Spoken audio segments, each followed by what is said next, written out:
What's going on?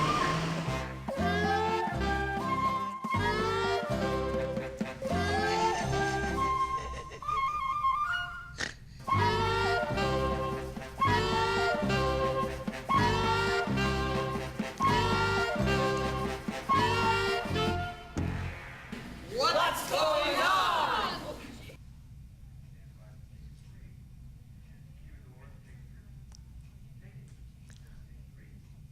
Welcome once again to What's Going On. Now, you may have looked out the window and thought it was December, but in fact, it isn't. We're pretty close to spring, and there are all sorts of things going on.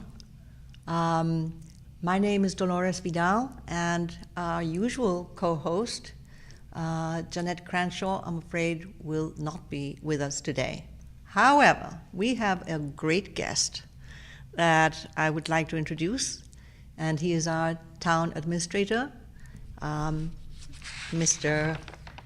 Thomas Younger. Good morning. Good morning. It's a pleasure to be here today. Much better being in here than outside with the slop and the snow. Isn't that the truth? That's it. So I'd like to make just a few announcements prior to interviewing Mr. Younger, and would like people to begin to think about getting out there because it is going to be a beautiful spring. If you may have noticed, a few little crocuses and a few little daffodils sort of trying to work their way out of the ground. That's a sure sign that good things are to come. In fact, on April 8th at 1, there's going to be a sesquicentennial celebration of the Civil War at Mount Auburn Cemetery, which I think might prove to be quite interesting and might also serve people to take a nice walk. The study that was done for this sesquicentennial resulted in identification of 877 people buried and 55 people memorialized at Mount Auburn Cemetery who served in the Civil War. And this presentation is going to recognize non-combatants who went to war to render medical aid, spiritual ministry, and publish reports on the war. A brief overview of the entire project will also be presented, as well as the many programs presented by the staff at the Mount Auburn Cemetery. So you might want to call them and sign up. There's an art exhibit in the Beach Street Center. There are lots of good artists here in Belmont, as it has turned out. I've seen some of the exhibitions there, and I think it's worthwhile paying a visit. Jeanette Martin will be installing her paintings on April 6th, and they'll be there until May 18th. If you want to get news about what's going on at the Beach Street Center, and you're not leaving your house for one reason or another, I would encourage you to look at your computer and log into www.beachstreetcenter.org. Beach Street Center is all one word, .org. And you'll find updates and you'll find activities that you might want to participate in.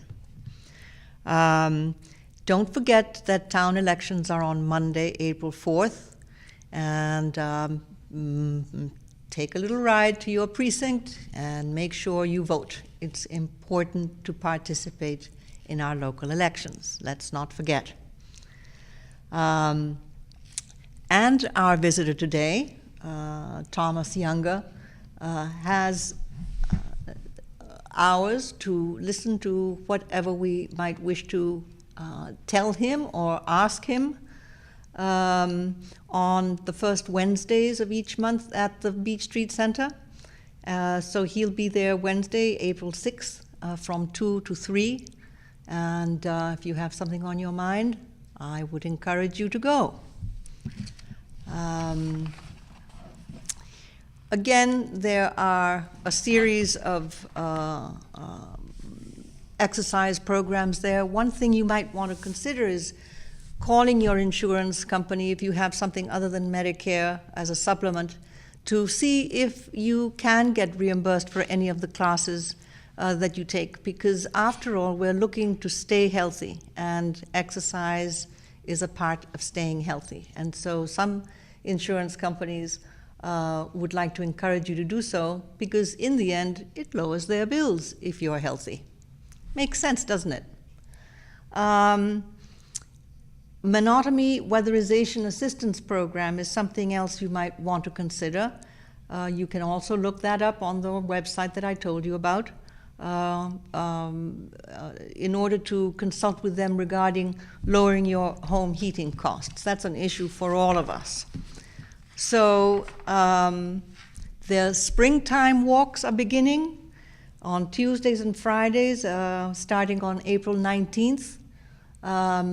That's a nice, informal, cheap way of getting exercise and seeing some of the beautiful spring blooms that are surely coming our way. And last but not least, before we go to our interesting interviewee, I'd like to just talk about the fact that there's going to be a program on estate planning and investing on Tuesday, May 3rd from 1 to 2 at the Cambridge Savings Bank. This time it's not in the Beach Street Center, but for more news about that or more details about that, please go to the website that I just told you about, and you can find out details. We all need to begin to start thinking about estate planning. So, having said all that, now let's get to the even more interesting part, which is to talk to Tom Younger. How long have you been in office now, the town of Belmont? Oh, I've been the town administrator in Belmont since for about 6 years now. Mm-hmm. I've actually been in this business since 1981, starting off in, of all places, Oak Bluffs on Martha's Vineyard.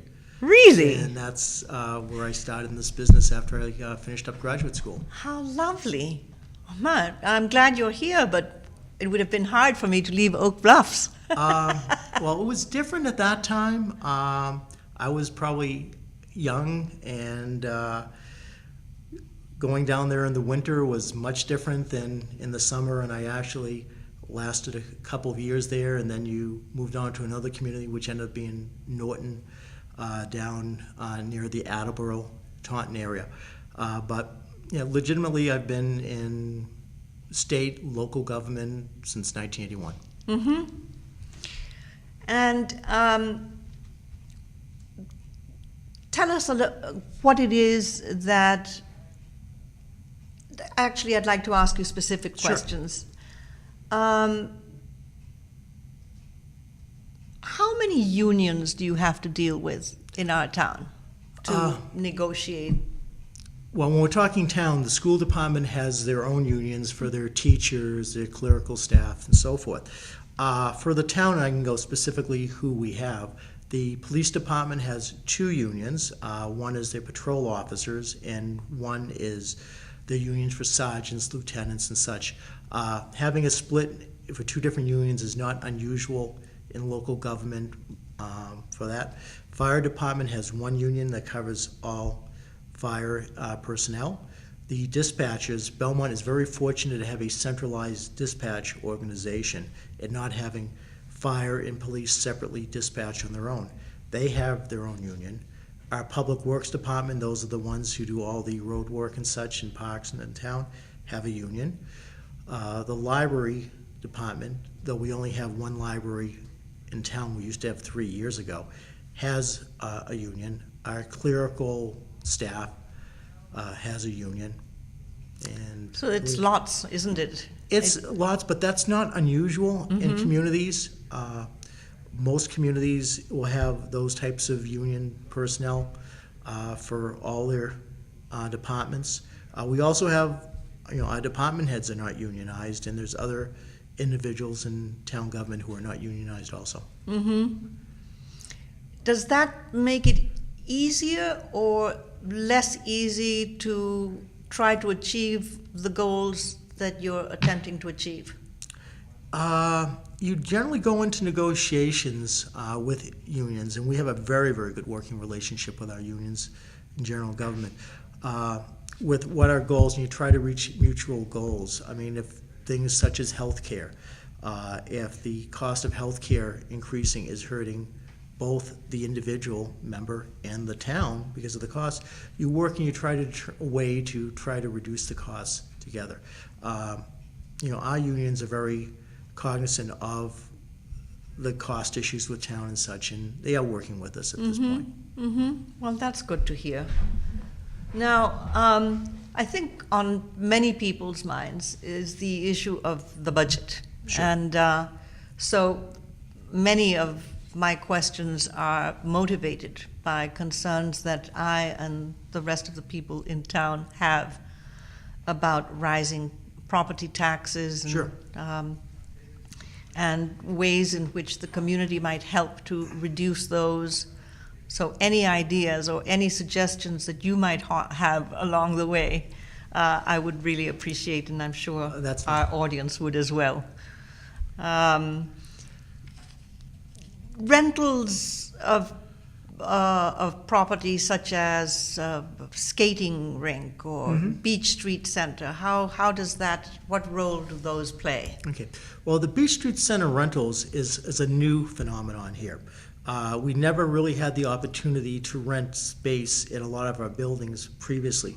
The Beach Street Center has a wonderful area for receptions, functions, and so forth. We are now promoting it as a functional rental area. We are advertising it. We are having open houses. We have reviewed our rental rates that they are competitive with our competition. And we are doing our best to provide that. We are also allowing one-day licenses for rentals for alcohol if it's going to be a wedding reception or such that the caterer wanted to provide that. We now have the opportunity to have that license, so we can compete with other locations throughout the area, Arlington, Watertown, Waltham, for that business. But it's growing. We're still kind of in the beginning phases. We are out there promoting it, and we are getting functions. We'd like to see how they now do during the summer and the fall with a more aggressive method of getting them in there. And the skating rink? Skating rink. I remember when the skating rink was built because, I grew up in Belmont, and I'm a graduate of elementary schools and the high school, in the middle, well, at the time, the middle school, the junior high. The rink was built when the high school was opened, I believe around 1971. And it was not necessarily built as what you would see the state-of-the-art rinks now. In fact, the rink didn't have walls. I think it was chain link fence around it. Oh my. And in the summer at the time, it was utilized for 4 indoor tennis courts. And that was when tennis was really at its boom during the 1970s, the Jimmy Connors era, the Cliff era. And you actually had weights in the summer. You had to reserve court time. And you actually, I believe, were paying to utilize the courts if you reserved them. So it was never really built as a rink that was to make money, because for a successful rink to operate, you generally, at least in my mind, have to operate it very early in the morning to late in the evening to get the rentals. We do have rentals down there. We do have leagues and teams that rent space. But we don't have, at this point, the really early rentals to the late rentals, Part of the issue is that you really don't have parking on the site at this point. And there are other amenities that other rinks have that we don't have. But that is currently being reviewed as far as what the future of the rink will be. But if we're looking at where we think that you may be getting for those two sites, the Beach Street Center and the rink, I think you have a very good future of rentals with the Beach Street Center because it is as a function area that could be competitive with all our neighbors. It's a very attractive place, I must say. It seems very lively every time I'm there. There seems to be quite a bit of activity. Oh, there's a great deal of activity in there, yes. Now, about services that are provided by the town, for example, mowing lawns. You might have one crew at the school department building, side by side with the crew for the town hall, working side by side. And the thought to the passerby might be, gee, that means 2 mowers, 2 this, 2 snow plows, maintenance. Are those services that in any way could be combined and lower costs? Just to use a simple example. To be very blunt, it makes no sense. Oh. Yes.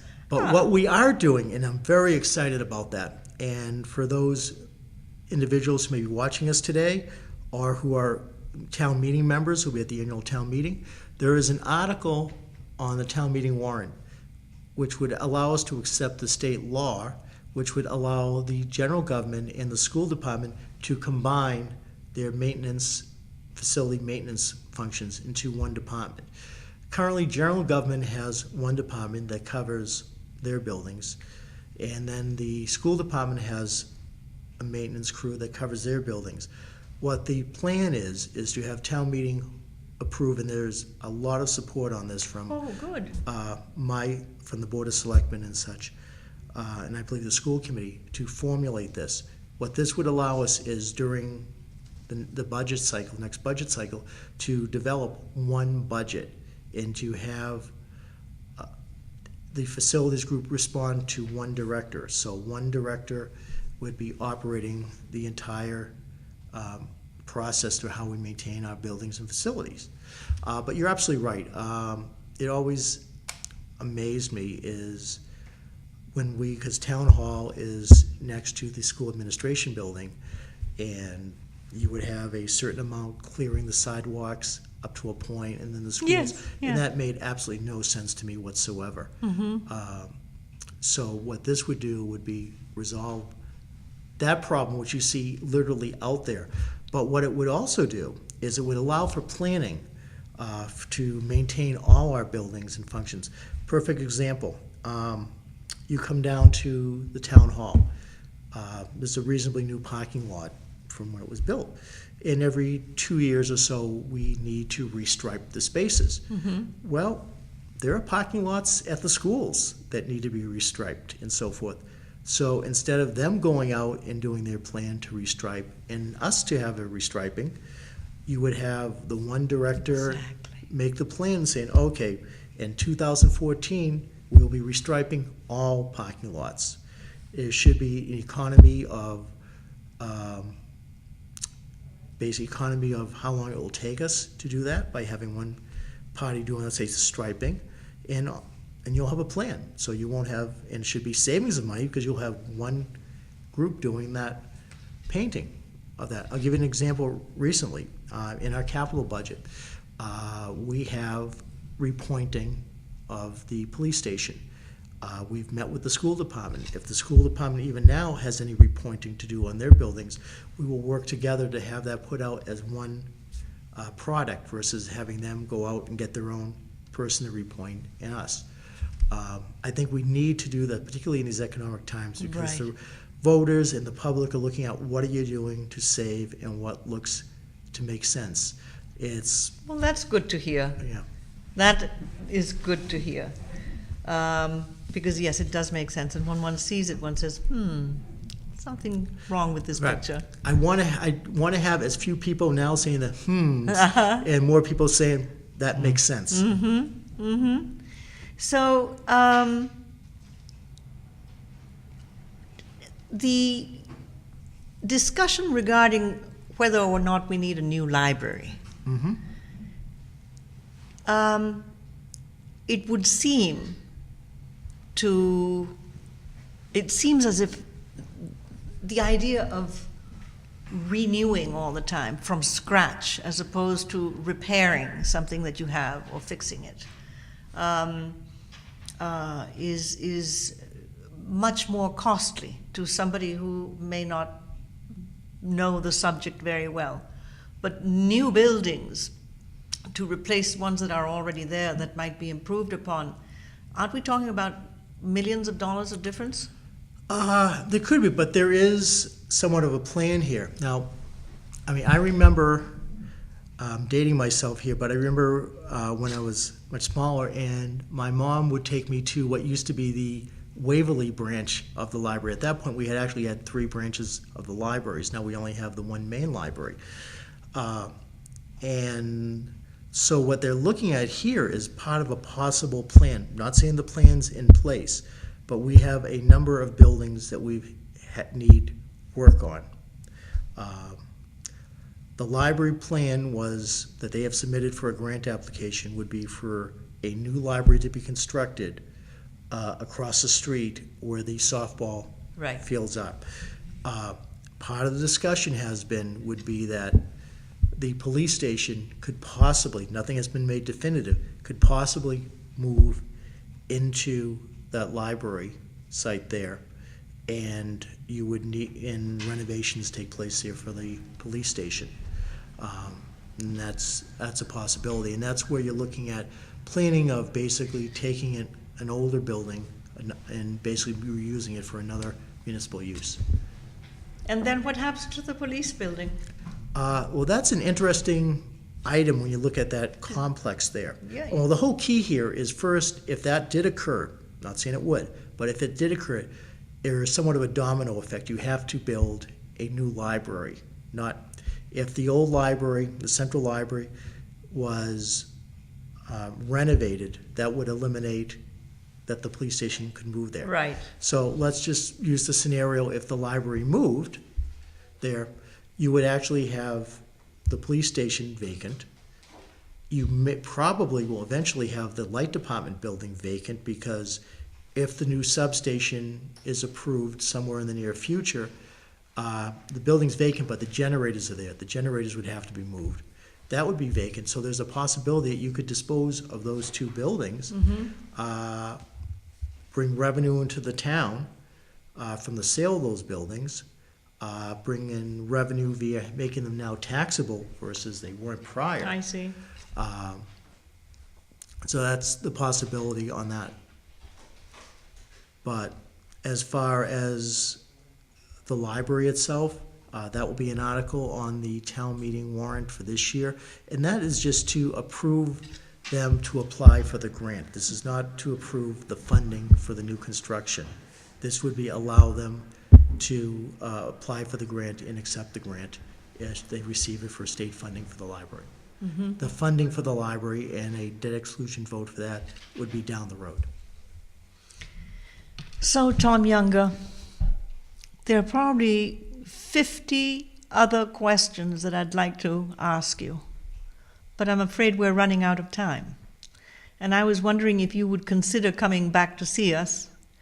But before you even answer that question, is there some little pearl that you'd like to share with us now that I didn't think to ask about?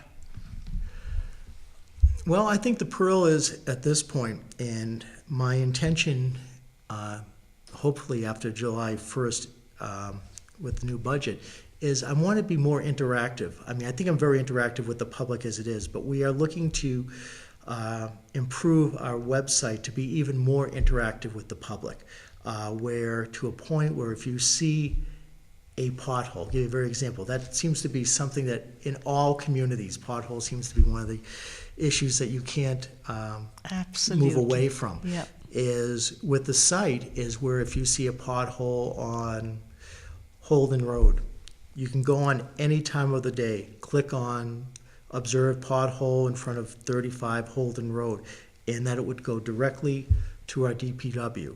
Excellent So idea. you would, or Yes. any other issues. Yes. But it's to be more interactive, and that's seems to be the way that the interaction with the public is. I remember when I first started in this business back in the 80s, the interaction was that somebody would send you a handwritten letter. You would respond back with a handwritten letter, and it was all that. Now it's more instantaneous response where somebody could, at 2 o'clock in the morning, just sit there, type up their concern, and we hope to address that. That sounds like a good idea and Excuse me. timely, and certainly that is a subject that you would get streams of, of requests. We for. currently do now, Is but that right? this would even increase it, but it would create better efficiency because it would go directly to the department that needs it. Uh-huh. Well, once again, thank you so much for coming to be with us today. Thank you. It's been a pleasure. I'd love to come back at any time. Thank you. Until next time, please join us on What's Going On.